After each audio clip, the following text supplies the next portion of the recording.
Assalamualaikum warahmatullahi wabarakatuh. Hi students, how are you? Finally, Miss udah kayak dari beberapa minggu yang lalu berniat banget untuk bikin video tentang latihan UTBK lagi, tapi kok kayak banyak banget kesibukan-kesibukan lainnya, jadi baru sempat sekarang. I'm so sorry. Oke, finally we have been in latihan UTBK 4. Jadi ini yang latihan UTBK keempat ya. Kalau kalian penasaran nonton seriesnya yang pertama sampai ketiga, sama yang dulu juga tahun kemarin Miss sudah pernah buat juga latihan UTBK, sama kemarin juga ada tryout. Pembahasan tryout itu nanti Miss kumpulin jadi satu di playlist di YouTube Miss. Judul playlistnya adalah UTBK. Jadi kalian kalau mau belajar tentang UTBK bisa cek di playlist tersebut. Ada beberapa video yang mungkin mudah-mudahan bisa bermanfaat. Nah, UTBK kali ini masih tetap diambil dari buku Keys to Unlock, yang seperti Miss attach di sini ya gambar bukunya. Latihan untuk kelas 12. So, ladies and gentlemen, if you are curious enough with our reading passage today, let's jump right in. Oke, di sini ada bacaan nih. Bacaan menarik banget loh tentang infertility. Atau apa itu infertility? Apa ya istilahnya ya? Belum sampai kemandulan sih ya. Susah untuk memiliki keturunan lah intinya kayak gitu ya. Coba kita lihat bacaannya. Infertility is a chronic health disorder associated with a roller coaster of emotions. Jadi ternyata infertility itu penyakit gitu ya, salah satu penyakit yang penyebab utamanya karena emosi malahan sebenarnya, menyebabkan bisa dari dorongan emosi. Worldwide, infertility is estimated to affect between 8 and 12% of reproductive age couples. Nah ini bisa terjadi pada sekitar 8-12% usia produktif gitu ya. The experience of infertility can be unforeseen, traumatic, may be considered as a life-changing experience. It may be comparable to other major life stressors such as grave chronic disease and divorce. Nah, penyebabnya itu karena bisa luka yang sangat mendalam, terus sakit atau perceraian. Social media have permeated daily life, affecting people's everyday interaction and working life. Use of the internet has transformed the way that people collect information at a time to deal with suffering from disease and relate to each other. Social media focused on infertility may offer solidarity, infertility-related information, productive support, and reduce social isolation. Nah, dengan kemajuan sosial media saat ini itu juga cara berinteraksi orang itu juga berubah gitu ya. Nah, banyak terbentuk komunitas-komunitas lah yang mewadahi infertility ini. Jadi orang-orang yang mereka punya support system di dunia online lah intinya kayak gitu. Bisa juga misalnya sharing informasi dan lain sebagainya. Facebook and Instagram are currently the major social networking sites. Globally, the highest engagement Facebook and Instagram is on Wednesday, which also is the best time to obtain impact. Engagement on Facebook can be assessed by the rate of participation from being a lurker who doesn't partake at all to a creator whose virtual presence is extremely noticeable. Ini jadi kayak engagementnya yang paling tinggi itu hari Rabu untuk Facebook dan Instagram, dan juga ini berguna karena kalau Facebook dan Instagram kayak bikin kayak polling kayak gitu tuh juga paling banyak diaksesnya di tersebut ya kayak gitu. Members of online groups can gain social capital by reading the content. Both lovers and active members need familiarity so that they can engage in a virtual discussion. It may take members some time before they establish a sense of belonging to the group and are comfortable enough to engage and contribute to conversations. Jadi kalau misalnya mereka ada meeting, misalnya ada Zoom bareng nih di komunitas tertentu kayak gitu, ya mungkin kadang ada member-member baru yang masih belum siap gitu, tapi lama-lama mereka akan secara emosi dan sense-nya tuh akhirnya kayak terbangun, ada teman-temanku yang juga memiliki masalah yang mirip-mirip sama aku, jadi dia nggak merasa sendirian di dunia ini ya kayak gitu. Jadi supaya bisa terlibat di percakapan tersebut. Regardless of the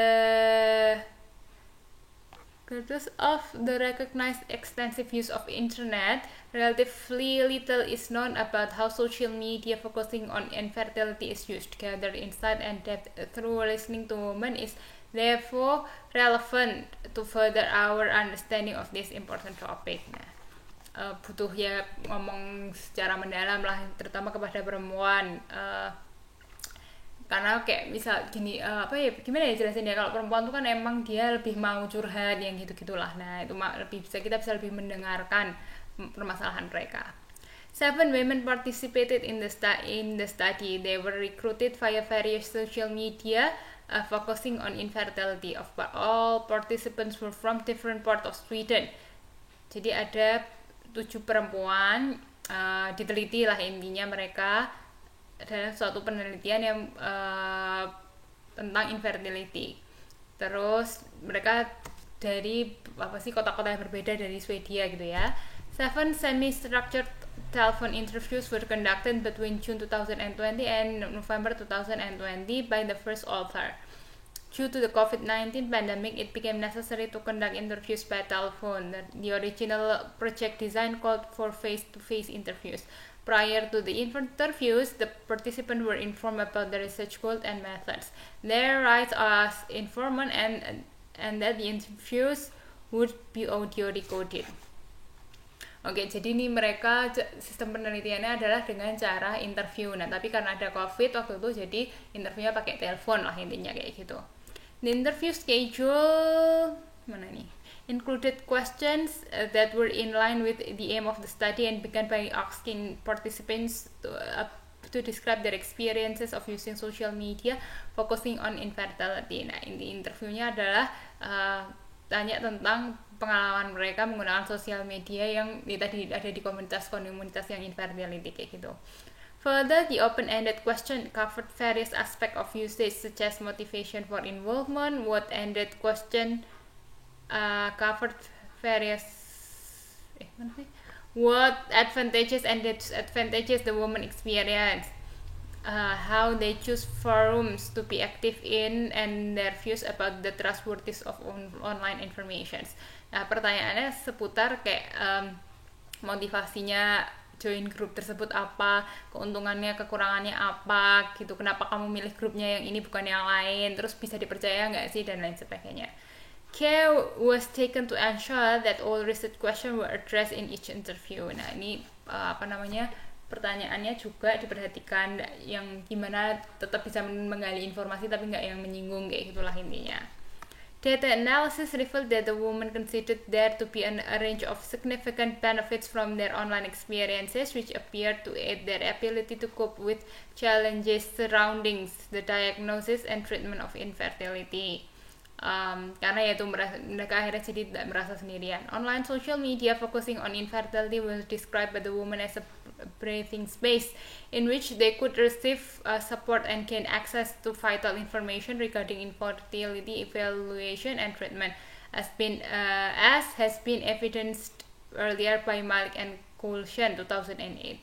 Our findings are in line with Strandstrom 2020 research result indicating that social media might be a lifeline for women struggling with infertility. It also may be easier to write down thoughts and emotions than to talk about them. While the social media forums offer possibilities of sharing valuable information and support, they also risk spreading misinformation. For medical issues, it's best to consult a caregiver at the clinic. Nah, meskipun akhirnya tadi sosial media ini benar-benar terlalu banyak informasinya gitu kan, dan kadang kurang tersaring dengan baik. Nah, kalau dalam hal tertentu tetap konsultasi ke dokter tuh atau ke tenaga medis tetap yang paling akurat lah intinya kayak gitu. According to the participant, the desirable forums would be those connected to fertility clinic with the expertise from expert health professionals. The results in the present study show that the women were more passive in the beginning when joining forums in order to examine the terrain. The new perspective from the results of this study is that the choice The choice of forum may also be influenced by the age of the forum members and their geographical location. Nah, kadang orang baru join tuh mereka isin lah ya, masih malu gitu, jadi pasif. Tapi nanti lama dan keaktifannya satu sama lain tuh banyak yang dilihat dari terpengaruh dari usia mereka sama juga lokasi mereka. The reason for this may be that their problem with infertility may be the same as of others. Makanya problem infertility-nya bisa satu sama lain itu bisa karena mirip-mirip. Misalnya kalau perempuan ada yang namanya PCOS ya, polycystic ovarium syndrome, apa sih namanya kalau nggak salah gitu. Ada yang endometriosis, ada juga. Jadi kalau kayak menemukan orang-orang dengan yang treatmentnya mirip dan misalnya akhirnya berhasil punya anak, terus mereka sharing tips gitu kan, jadi lebih hidupnya kembali gitu, lebih termotivasi kembali. However, the experiences of stress may differ depending on age. Nah, tapi stres itu bisa berbeda-beda satu dengan yang lain tergantung usianya. One reason may be the woman's awareness that the older they get, the quicker fertility decreases and that there is the time limit when it comes to fertility treatment. Nah, semakin tua mereka itu kemampuan bereproduksinya perempuan itu juga semakin berkurang, semakin rendah. Jadi treatmentnya juga akan semakin susah. The age of the forum members and to whom the forum is aimed geographically may therefore be important criteria when choosing a forum. Jadi yaitu usia sama lokasi geografisnya seseorang itu berpengaruh lah dalam penentuan kamu mau ikut di forum yang mana, seperti itu. Nah, di sini ada beberapa pertanyaan berdasarkan bacaan. Coba kita lihat sama-sama ya. Nomor 1, what topic is most likely preceding the text? Nah, untuk para preceding ingat ya, sebelumnya. Kalau sesudahnya nanti following. Nah, yang kira-kira paragraf apa atau kisah tentang apa yang kira-kira bisa mendahului bacaan ini. Bacaan ini tadi kan ujuk-ujuk langsung bahas tentang infertility yang marak terjadi akhir-akhir ini. Nah, kira-kira pembahasan sebelumnya tentang apa? Definisinya infertility kan dia ngomong termasuk salah satu jenis chronic health disorder. Jadi bisa kita pakai jawaban yang A karena ada banyak jenis-jenis penyakit kan, chronic health disorder, misalnya penyakit jantung, ginjal dan lain sebagainya. Nah, termasuk salah satunya adalah infertility. Jadi payung besarnya chronic health disorder. Nah, tapi di sini difokuskan ke infertility. Jadi nomor 1 jawabannya yang A. Nomor 2, which one is true according to the passage about social media in relation to infertility? Mana berdasarkan bacaan yang berhubungan nih antara sosial media sama infertility. It only needs a short time to engage and contribute to conversation in the forum of social media. Salah ya, cuma butuh waktu singkat untuk bisa engage di sosmed tersebut. No. Online social media is like a breathing space to get support and gain access to vital information. Nah, ini di bacaan disebut ya, jadi B kita lingkari. Kenapa bukan yang C? Social media focused on infertility may decrease solidarity and social isolation. Nah, ini salah ya, malah harusnya meningkatkan, increase bukan decrease. C salah. The choice of forum is merely influenced by the age of the forum members. Pemilihan forum berdasarkan usia, tapi selain usia, geographic juga termasuk. Jadi D kurang lengkap. While the social media forums offer possibilities of sharing valuable information and support, they also well spreading information. Nah, ini kok kayaknya positif semua, padahal harusnya kalau pakai while ada kebalikannya ya. Meskipun forumnya membagikan banyak informasi, tapi ada hal-hal kalau yang mau lebih akurat lagi mending ke dokter aja gitu kan. Jadi jawabannya nomor 2 yang B yang paling tepat, yang tidak berkonflik lah intinya. Nomor 3, which paragraph does the author mention the research design? Research design tadi dia cerita tentang interview, itu ada di paragraf ketiga. Jadi jawabannya yang C. Menggunakan metodenya interview, yang di interview 7 perempuan dari Sweden, yang different part of Sweden itu tadi. Nah, itu yang terus cara interviewnya dengan menggunakan telepon. Nah itu semua dijelaskan di paragraf ketiga. Jadi nomor 3 jawabannya C. Nomor 4 sekarang, what is the best summary of the passage? Nah, summary itu apa? Ringkasan yang cocok untuk bacaan ini apa kira-kira? Facebook and Instagram are currently the major social media networking sites. Nggak nyambung ya. Infertility is a chronic health disorder associated with a roller coaster of emotions. Itu terlalu general. Harusnya nanti kita harus bisa lebih spesifik tentang apa bacaan ini. Yang C, social media have permeated daily life affecting people's everyday interactions and working life. No, kurang lengkap juga, sama kayak yang B, masih terlalu ngambang. Yang D, social media might be a lifeline for women struggling with infertility. Nah ini ya yang jawabannya yang tepat. Jadi dia menghubungkan tentang apa sih perannya sosial media terhadap infertility yang dialami perempuan, gimana perempuan tuh harus menghadapi infertility. Jadi nomor 4 jawabannya yang D. Kenapa bukan A? The age of the forum members and to whom the forum is aimed geographically may therefore be important criteria when choosing a forum. Bukan summary secara keseluruhan dari bacaan, cuman part of di bagian akhir-akhir tok gitu, dijelaskan masalah ini. Jadi bukan intinya dari passage ini. Jadi yang paling tepat yang D. Nomor 5 ya sekarang. Nomor 5, who will be the least to need the passage? Siapa yang paling nggak banget butuh banget bacaan untuk membaca bacaan ini? Attorneys ini hakim. Clinicians, orang yang berhubungan di dunia medis jelas butuh, health professionals jelas butuh, physicians jelas butuh, researchers juga jelas butuh. Jadi yang paling tidak butuh ya adalah attorneys. Ada hubungan apa hakim sama infertility gitu kan? Jadi nomor 5 jawabannya A.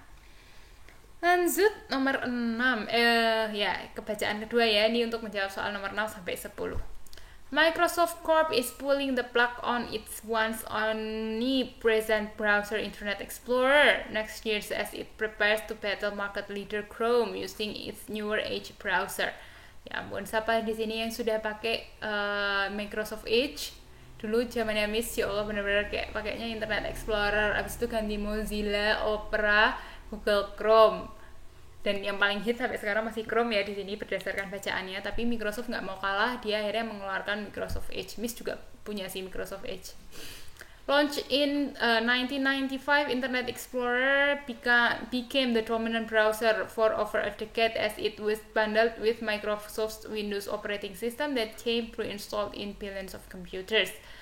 The browser, however, started losing out to Google Chrome in the late 2000s and has become a subject to countless internet memes for its sluggishness in comparison to its rivals. Kasian banget. Dulu masa jaya banget itu Internet Explorer karena nggak punya saingan di tahun 95-an lah ya. Tapi pas di tahun 2000-an muncullah Google Chrome, akhirnya kalah saing si Microsoft ini tadi. Dan sering jadi meme di sosial media lah kayak gitu. To compete better, in 2015 Microsoft launched the Edge browser, which runs on the same technology as in the Google browser. The company has been phasing Explorer out for several years now. Microsoft ended support for Internet Explorer for its Teams web app last year, and the company aims to stop it from accessing Microsoft 365 service like OneDrive, Outlook, and Word from August. Oke, ini kalau kalian kemarin pas COVID tuh Miss sampai ikut pelatihannya Microsoft ya. Itu ada Microsoft 365, itu sistemnya dia kayak kita tuh kayak selalu terakses dengan internet. Jadi kayak misalnya kita ngetik, itu otomatis kesimpan di internet. Jadi kalau laptopnya tiba-tiba mati, itu tuh kita masih harus ngulang lagi ketikan kita gitu loh, karena udah secara otomatis tersimpan di internet. Tapi mengaktifkannya juga harus ada internet kayak gitu. Terus si Microsoft ini akhirnya mengakhiri nih kerjasamanya sama Internet Explorer dan akhirnya lebih fokus ke membangun si Microsoft Edge inilah intinya kayak gitu. Terus fitur-fiturnya juga akhirnya tidak bisa diakses seperti OneDrive, Outlook, dan lain-lain sebagainya itu di bulan Agustus. Mulai bulan Agustus sudah mereka lepas pelan-pelan ya gitu. Explorer does still enable users to access websites and applications built on technology too old and obstacle to be supported by modern browser. But Edge has that covered with a built-in Internet Explorer mode, making the older browser unnecessary even for those extreme cases. Oke, ya tapi Microsoft sekarang betul-betul Edge-nya modern banget lah intinya. Walaupun Internet Explorer juga sampai sekarang tuh kalau kamu cuma mau akses web-web gitu ya bisa tetepan, tapi fitur-fitur lengkapnya yang terhubung dengan Microsoft itu udah ada lagi. As of April, Chrome has a 65% share of their global browser market, followed by Apple Inc. Safari on an 18% share, according to web analysis firm StatCounter. Microsoft Edge has a 3% share, while Internet Explorer has a minuscule share of the market it once dominated. Sedih banget. Jadi dari penelitian yang dilakukan di bulan April, bukan penelitian ya, data ini diambil di bulan April, itu Google Chrome masih di 65% menguasai pasar, disusul dengan Safari 18%, kemudian Microsoft Edge 3%, sedangkan Internet Explorer tuh minus, padahal dulu dia adalah rajanya kayak gitu. The Windows software maker said that the future of Internet Explorer on Windows 10 was in its faster and more secure. Microsoft Edge Internet Explorer 11 desktop application will be retired and go out of support on June 15, 2022 first version of Windows 10, the company said in a blog post. Jadi apalagi dengan penggunaan Windows-nya Windows 10 sudah tambah tidak support lah Internet Explorer kayak gitu. The browser was at the heart of an antitrust case against Microsoft more than 2 decades ago, with a US judge deciding that the software titan had broken the law after it combines the Internet Explorer and the Windows operating system. The most serious violations of the law were upheld on appeal, but the company continued to bundle its operating system and browser. Oke, sekarang kita lihat ke bacaan. What is the main idea of the news presented above? Apa ide pokok dari bacaan di atas? Yaitu tentang ya ampun yang mana? Chrome yang menguasai 65% pasar? No. Kemudian Internet Explorer yang became the dominant browser? Ya dulu dia menguasai. Microsoft launched the Edge browser which is faster and modern. Yang lebih cepat dan lebih modern.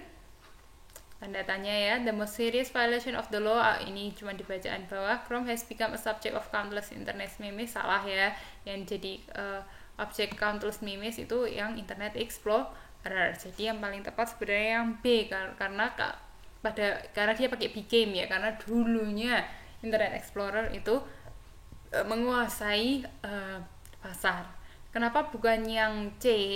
Karena dia justru bacaan ini lebih mengarah ke Internet Explorer yang sudah kurang relevan lagi, sampai si Microsoft itu membuat Microsoft Edge. Jadi fokusnya bukan di Microsoft Edge-nya tapi di Internet Explorer-nya. Makanya jawabannya yang B kalau nomor 6.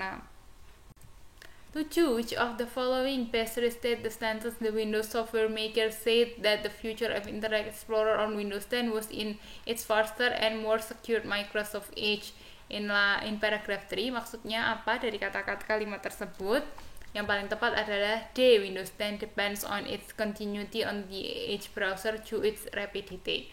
Nah, Windows 10 ini tergantung dari kecepatannya si Microsoft Edge gitu. Jadi kalau kita pakainya udah Windows 10 terus kita akses internet pakai Microsoft Edge itu jadi cepet dan aksesnya tuh lebih mudah, tadi kayak terintegrasi dengan fitur-fiturnya Microsoft kayak gitu. Jadi jawabannya D. Which is the author's tone toward the topic of the passage? Nah, tone-nya penulis terhadap bacaan ini apakah critical, mengkritisi? Enggak ya. Dispassionate? Enggak juga. Depressing? Enggak juga sih. Encouraging, ya sih, dia mengencourage si Microsoft Edge, dia percaya bisa akan mampu untuk menguasai pasar. Atau objektif juga bisa sebenarnya. Cuman kalau miss lebih ke yang encouraging karena dia membahas tentang bahwa masa depan dunia perinternetan tuh masih luas loh. Kalau memang Internet Explorer misalnya mau berubah juga bisa sebenarnya karena dia dulunya adalah penguasa pasar kayak gitu. 9. Which of the following is not suitable with the idea of the passage, yang tidak cocok sama bacaan. Explorer was dominant browser for over a decade and it was bundled with Microsoft browsers, benar ya, Microsoft Windows, benar. Kemudian Google Chrome started to lose out for its sluggishness in the competition to its rival, salah ya, Chrome masih berjaya, jadi udah jawabannya B.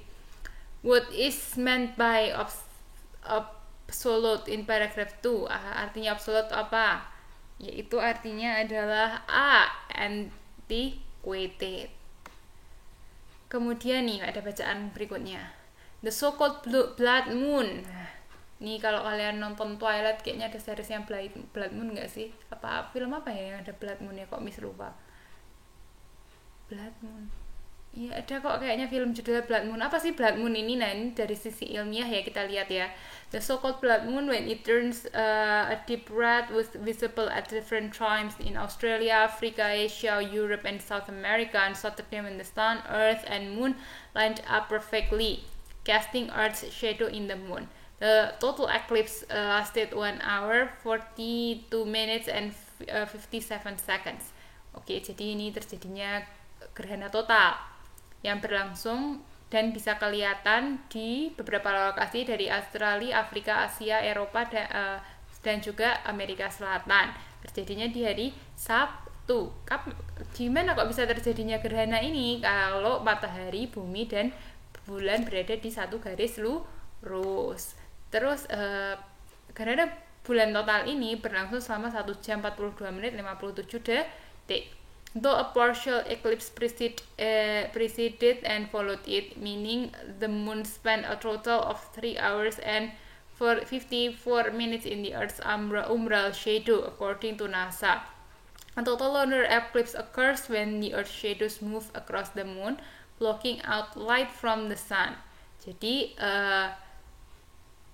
karena tadi posisinya adalah matahari, bumi, dan bulan satu garis lurus, itu jadi cahayanya dari matahari yang mau menuju ke bulan itu terhalangi oleh bumi.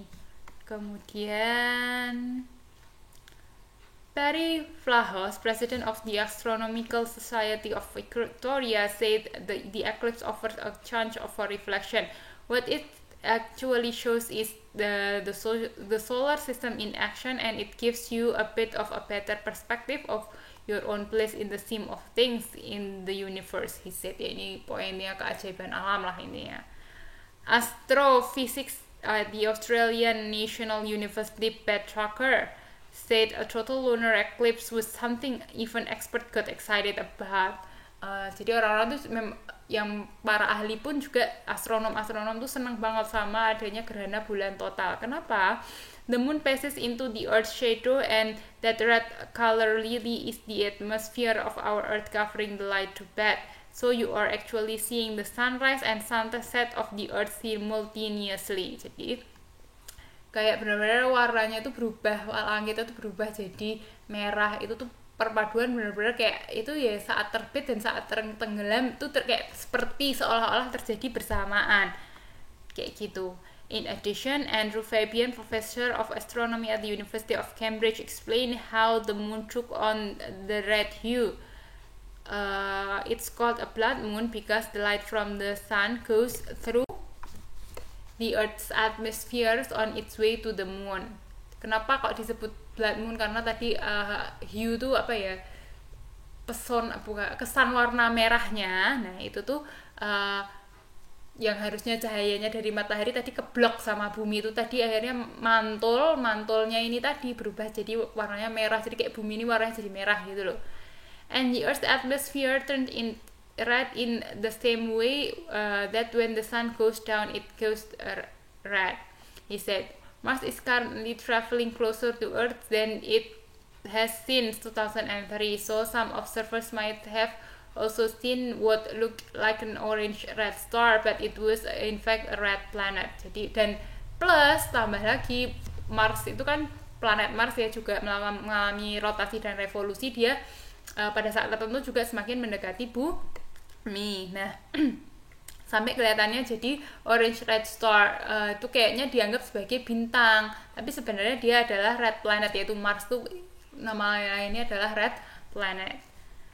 Saking dia tambah deket gitu loh, orang-orang dulu nggak bisa kelihatan Mars. Nah tapi karena dia semakin deket dan tambah kena pantulan-pantulan cahaya ini tadi, dia akhirnya seolah-olah seperti bintang, padahal itu planet kayak gitu. Robert Mathery, Deputy Executive Director of the Royal Astronomical Society, said it was a very unusual coincidence to have a total lunar eclipse and Mars at oppositions on the same night. While this lunar eclipse was long, they can be longer, up to 1 hour and 47 minutes. The longest eclipse of the 20th century fell on July 16, 2000. It lasted 1 hour, 46 minutes, and 24 seconds. The next eclipse to last that long will occur on June 9th, 2001 and 23, but it will not be visible from Australia or Rio de Janeiro. Spectators cheered when the blood moon emerged from the fog. Jadi dulu tuh udah pernah terjadi pada tanggal 16 Juli tahun 2000, itu terjadi gerhana bulan yang paling lama, yaitu selama 1 jam 46 menit 24 detik. Nanti diprediksi 9 Juni 2123 tahun 2001-23 itu akan ada juga gerhana yang lebih lama lagi, tapi tidak akan kelihatan di Australia. Terus penduduk Rio de Janeiro tuh seneng banget nih dengan terjadinya pas muncul terjadi gerhana ini sampai menutupi apa sih namanya, fog tuh asap-asapnya di sana gitulah. Hundreds of people watch at the fort overlooking the iconic Copacabana Beach and Sugarloaf Mountain. The local planetarium set up telescopes for astronomy fans. These telescopes are fantastic. It's one thing to see pictures of the planet in a book and another to see it in real life, said Anna Selma Ferreira, who brought her children to watch the spectacle. Across Africa, people turned to the sky, watching the reddish shadow slide up the moon's surface. In Somalia, some hurried to mosques for special prayers. In South Sudan, some dared to take photos in a country where using camera in public is discouraged. Meanwhile, in Ethiopia's capital, Addis Ababa, people at an open-air restaurant admire a rare clear view during the rainy season, comparing a live NASA webcast to what they saw above. Then clouds rolled in North America, missed out on the lunar eclipse, but can look forward to the next one on January 2019, according to NASA. Oke, nah ini kalau yang ini paragraf ini bercerita tentang reaksi orang-orang selama terjadinya gerhana. Ada yang mereka sibuk ambil foto, ada yang ke planetarium, ada yang sholat gerhana dan lain sebagainya. Oke, kita jawab pertanyaan yuk bersama-sama. Nomor 11 ya.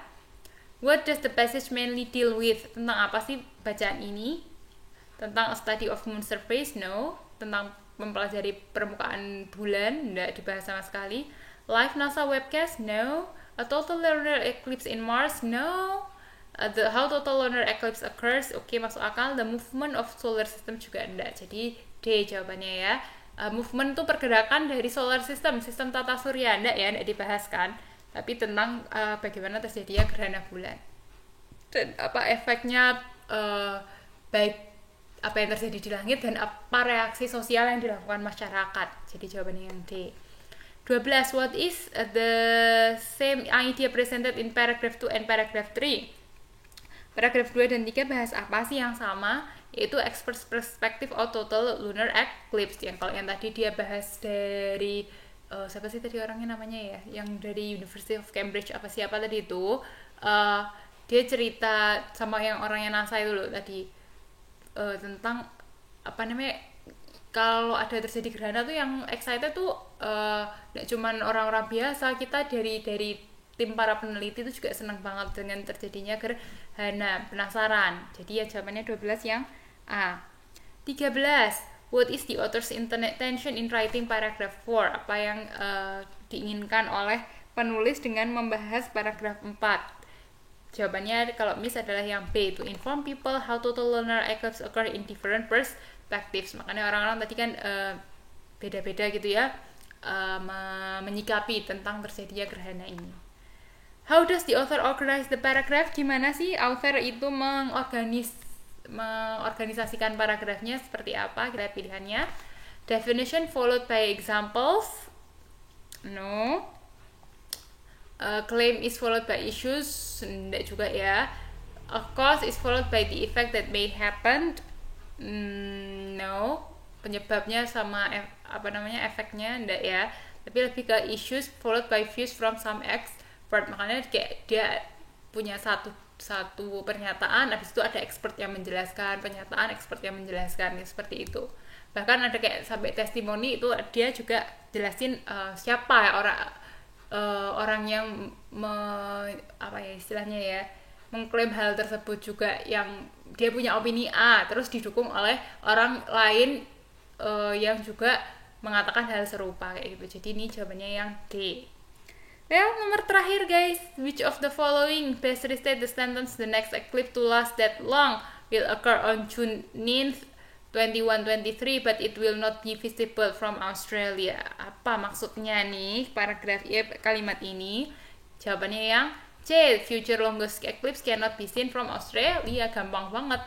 Abis ini akan nanti di tanggal 9 Juni 2123 itu akan ada gerhana yang lebih lama lagi tapi tidak bisa kelihatan di Australia.